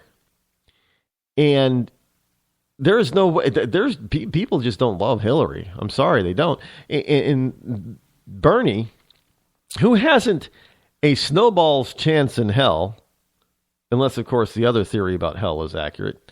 Okay, let me digress for a second. Have you ever heard the second theory of hell? Hades is not hot. Actually, the second theory of hell is that it's a frozen netherworld. Cold. You don't burn with fire. You burn with cold because, cold you can get frostbite. That's burning too, a different kind of burning, but you burn.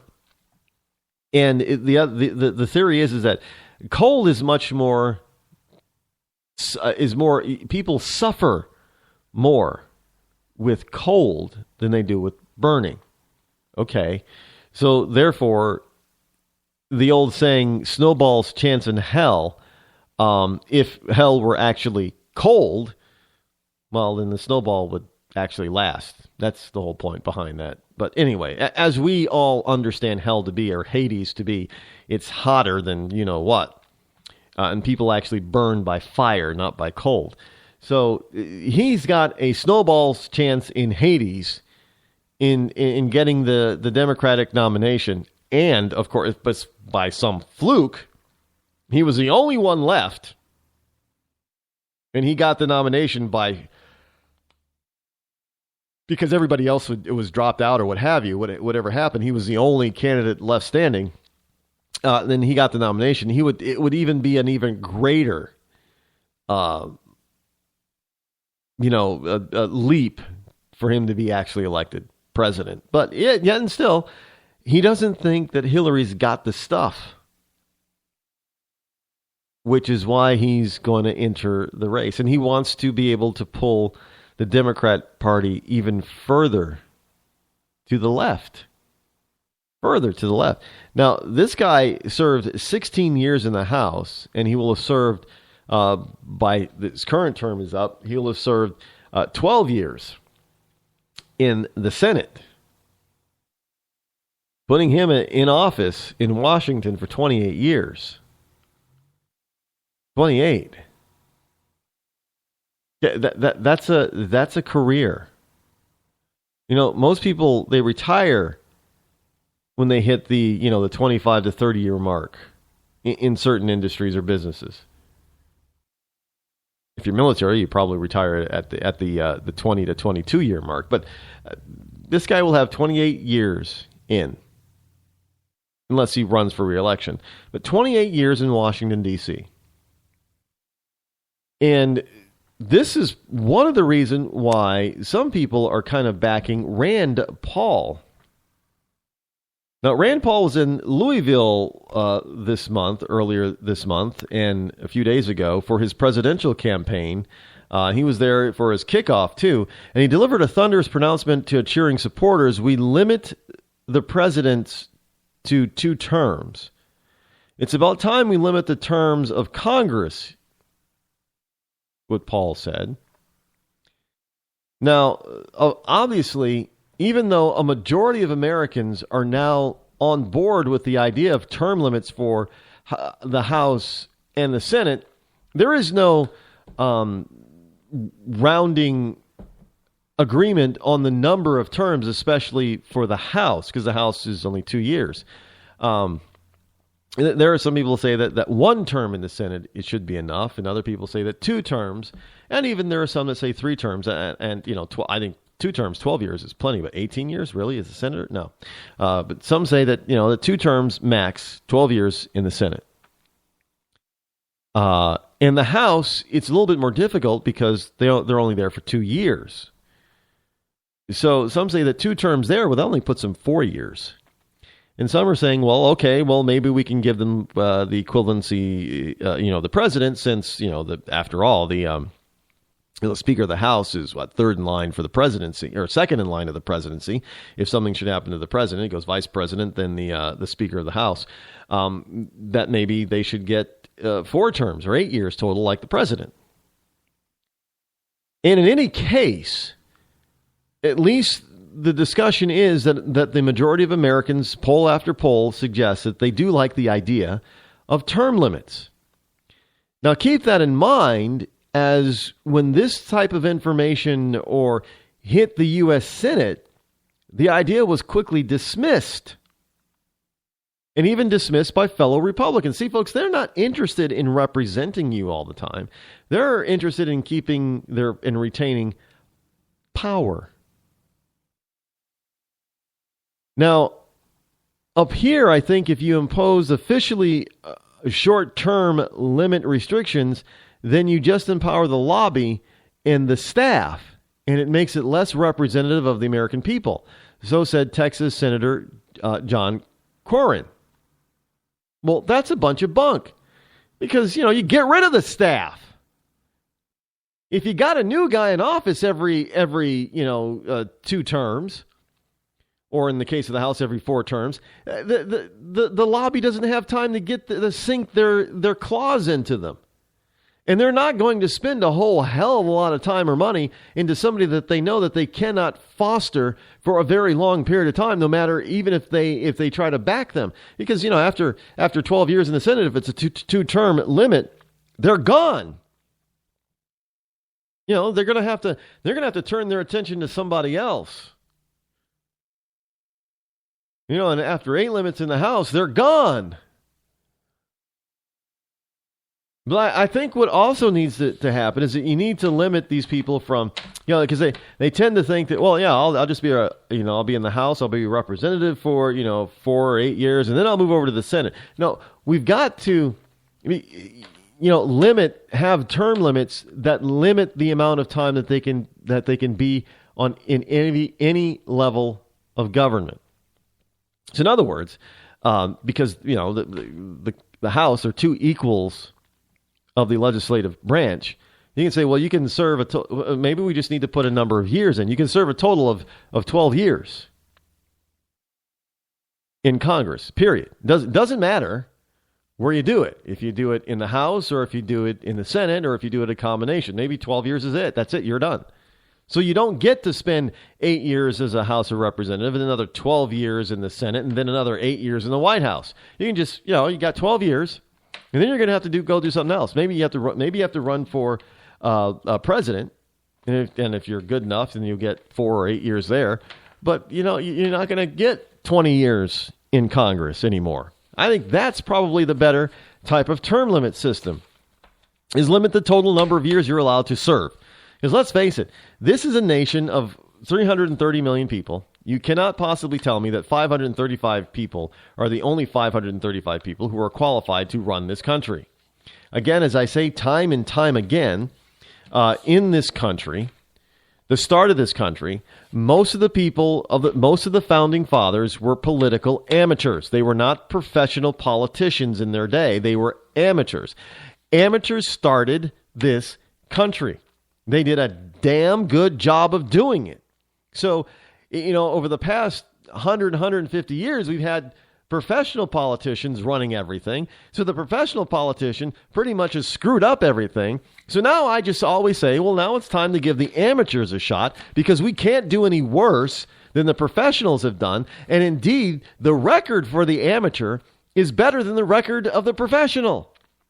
Now, I'm not saying that you have amateurs everywhere. Of course, you're going to need some people who know what who have experience in their various fields of import, such as you want Joint Chiefs of Staff, you want military personnel up there that are experienced professional soldiers, military people.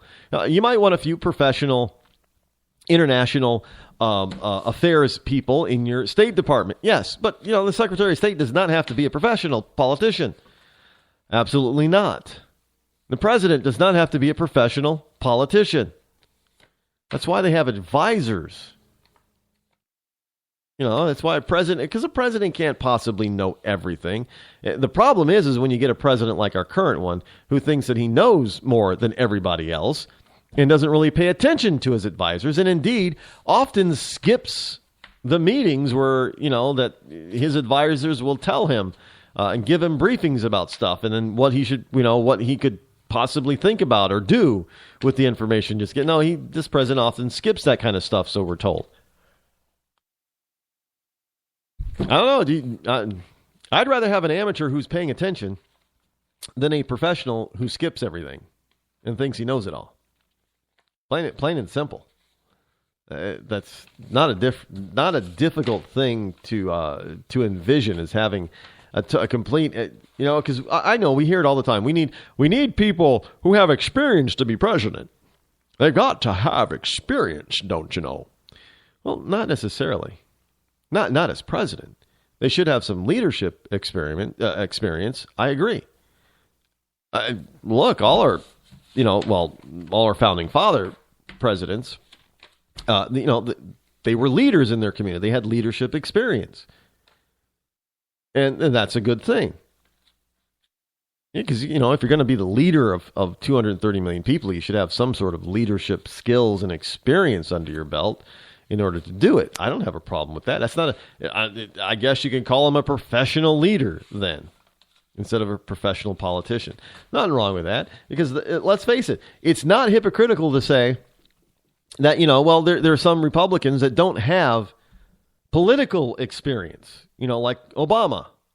But they may have leadership experience, unlike Obama.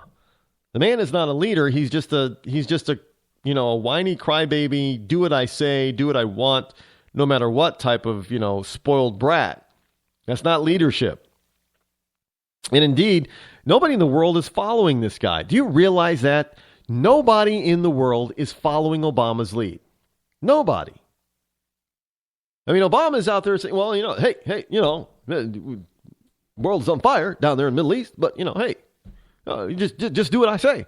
And you got people like, the new Saudi king saying, screw you.